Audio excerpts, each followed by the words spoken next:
If someone told you they possessed the most terrifying story ever written, and what if the horror it contained could never be forgotten? Tonight's story is The Most Horrible Story by John Jakes. Before we begin, welcome once again to our little dark corner for our nocturnal soiree.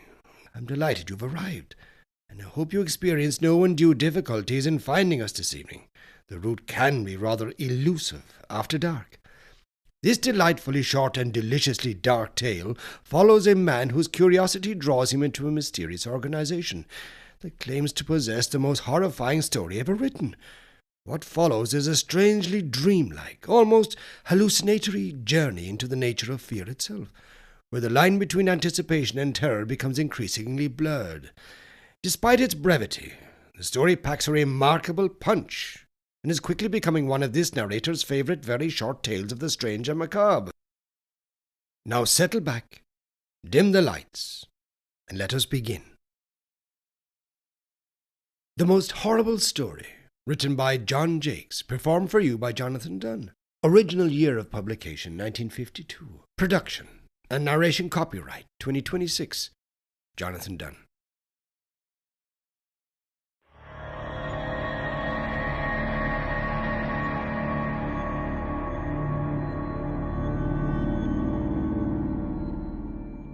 The room was a very plain room. It had 4 walls, a ceiling, and a floor. But it was new to Thompson because he had never seen it before.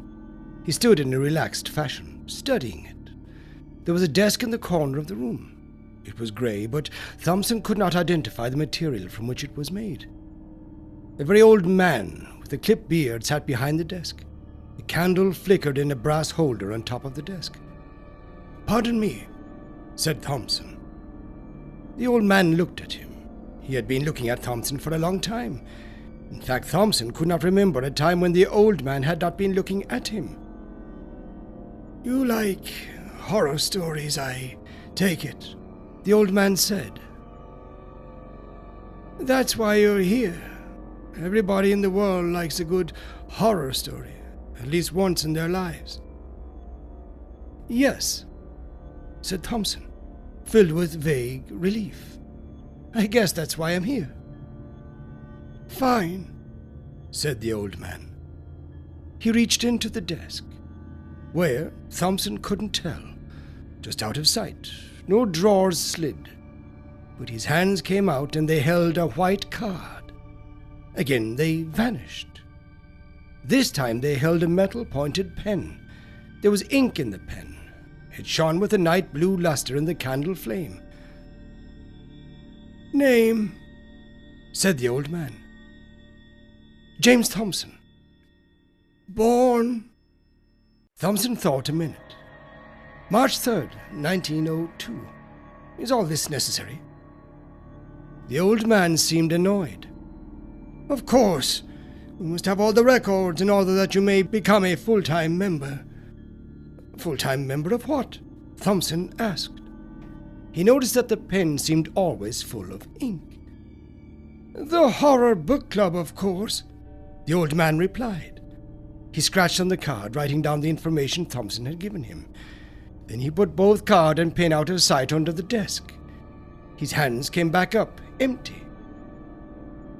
"Everything has been taken care of," he said, smiling. "You've been admitted."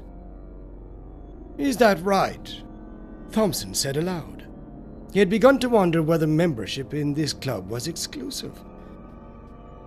The candle kept on burning, but it stayed the same size. What kind of books do you have? I mean, could you let me have an idea of some of your titles? Dracula, Frankenstein, The Turn of the Screw, things like that." The old man laughed again, this time like he was chiding a small and extremely foolish child. "Oh, no, Mr. Thompson. We deal in actual, stark horror. You never use second-rate products." The hands dipped down again. Thompson wondered if it was some kind of game. They came back up. They put a book on the desk. It was a thin book, roughly a foot square. It had a whitish cover. The old man's fingers rasped on the cover when he put it down on the desk. "Human skin," the old man said cheerfully. "Very good binding." Yes," said Thompson. He glanced at the cover. In square letters, the cover said, "The most horrible story in the world." Smaller type, down near the lower right-hand corner, said, "James Thompson, January 3rd, 1953. "Why, that's today," Thompson said. The old man waved. "A formality. We always record on the books when a new member enters the club. Keeps the records straight." "Oh," Thompson said. "Do I just start reading?" The old man shook his head and got up. He took the book in one hand, the candle in the other. "I'll conduct you to one of our reading rooms. We provide special reading rooms for the use of members." Thompson did not comment. He followed the old man. They went through an opening in the wall that he had not seen before, but it was in a dim corner, difficult to see clearly. They walked down a long hallway. On each side of the hall were closed doors. The candle made shapes move on the walls. "What's that screaming?" Thompson asked, a bit puzzled. "It seems to come from behind these doors." "That's right," the old man said over his shoulder. "This is the Horror Book Club, you know. All of our members take an active interest in their reading. They participate. They get horrified. It's really a horrible book, you know." "Is it?" Thompson felt a slight tingle of expectancy run along his back. He felt somewhat masochistic at the moment. A new thought struck him. "Is that the only book you carry?" "Yes," said the old man. "We've had many editions made. It's the most horrible story in the world, you understand. The most horrible one you've ever conceived. That's why all our members read it." The hall seemed to stretch on endlessly. Doors marched by. Screams faded. New screams took their place. "How late are you open?" Thompson asked. "I stay here all the time," the old man said. "Members are always coming in. They usually stay for a long time. The book is irresistible." "Must be," Thompson said. Finally, they came to a door. The old man stopped. He seemed to pull at the door and it opened, although there was no handle on it. He motioned Thompson inside. The reading room had one chair and one table. An unlit candle stood on the table. The old man applied flame from his candle. "Severe," he said, indicating the room, "but functional. All you really need to enjoy a good horror story." "Well, thanks," Thompson stammered. The old man put the book down on the table. Is it customary to pay or tip?" Thompson said awkwardly. "Oh, no. The founders take care of that." Founders? Still alive, eh?" "Oh, certainly. Must like horror stories to set up a place like this."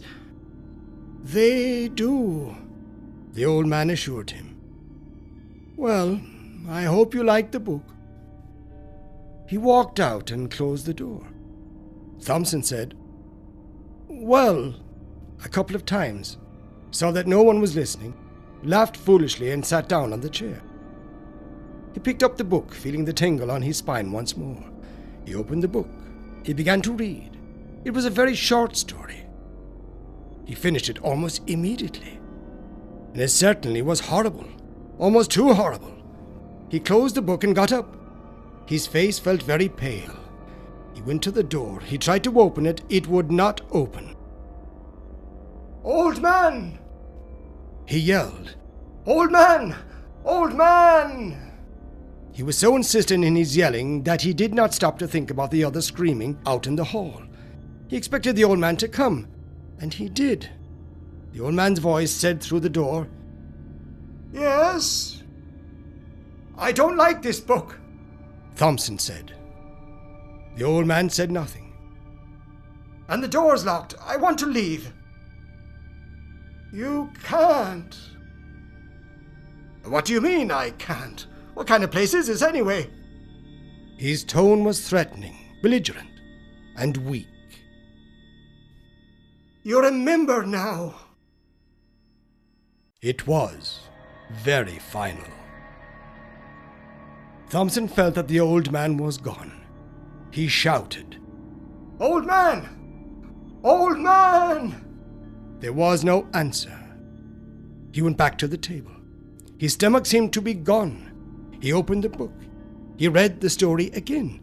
He couldn't help reading it. It had a kind of fascination. He began to see the true horror in the tale. When he had reread it for the 5th time, he started to scream. Everybody else screamed, why shouldn't he? After all, he was in the mood. His stomach felt icy. The candle kept on burning, but it stayed the same. He alternated between periods of screaming and reading, and each time he read the book it became more horrible. The infinity of horrible horror was something too vast to contemplate. He felt no need for food or water or sleep. The story was so horrible. Thompson stopped screaming again and opened the book, perhaps for the 1,000th time. He anticipated it now, anticipated the screaming it would cause. The candle kept on burning. Thompson read the story from the Book of Skin with his name on it. He read it rapidly. It was a very short story. "You're dead."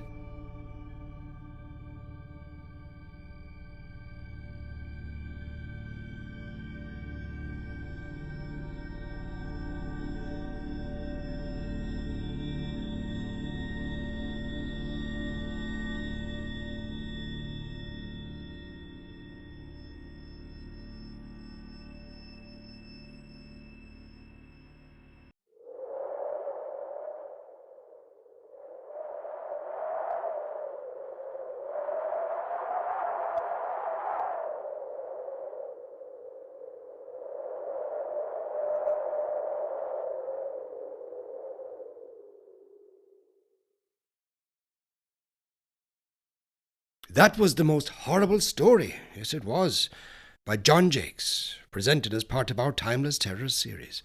What makes this tale so effective is that it never truly reveals its horror in the conventional sense. Instead, it leaves us confronting a far more unsettling possibility. The story's secret is not what is written on the page, but what it awakens in the mind of the reader, and the horror oozes from between the lines. Thank you for spending part of your time with me here on Timeless Terrors.